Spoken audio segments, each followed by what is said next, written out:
In your struggle against Iran, you have made some unlikely allies. There is a kind of a tacit alliance between the major, what are called the moderate Arab states, Egypt, Saudi Arabia, and others with Israel.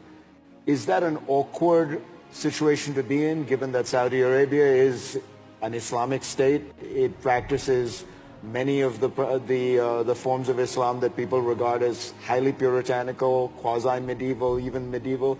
They chop people's heads off, they chop hands off, they have laws about blasphemy and apostasy, not a lot of churches in Saudi Arabia, certainly no synagogues.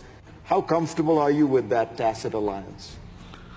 I see the world as it is, not as I'd like it to be only, or not as we remember it nostalgically, and I work from that premise.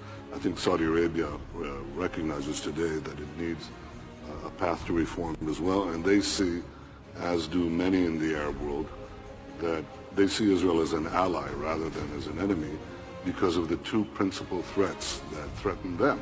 The first is Iran, and the second is Daesh. If you're closer to the Persian Gulf, Iran comes first.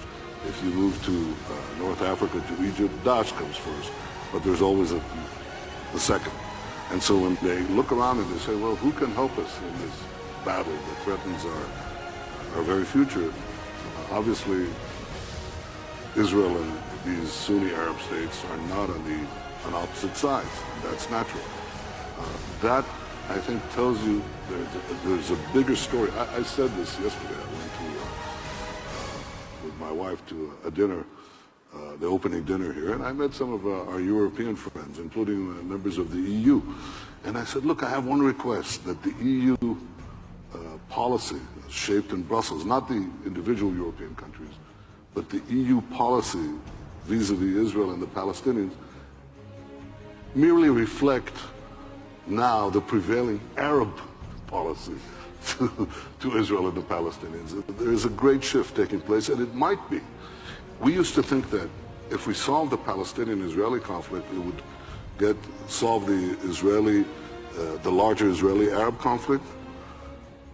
The more I look at it, the more I think it may be the other way around, that by nurturing these relationships that are taking place now, that could actually, with the Arab world, that could actually help us resolve the Israeli-Palestinian conflict. And we're actually working towards that.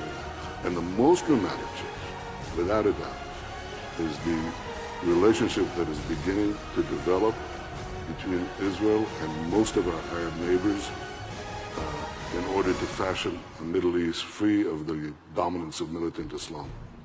My father's generation was entrusted with regaining for the Jewish people what was lost in antiquity, that is, a state of their own.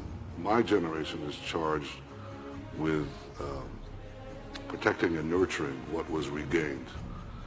And in so doing, I think we can also change the world. The things that we're doing in Israel are changing the world.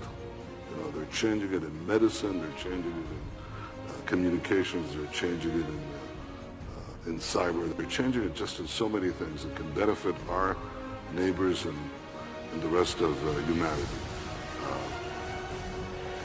To do all that, I have to make sure that the future of the Jewish state is safe and sound. That's my one goal. And I would like to be remembered as the protector of Israel. That's enough for me. Protector of Israel. Mr. Prime Minister, pleasure to have you. Thank you.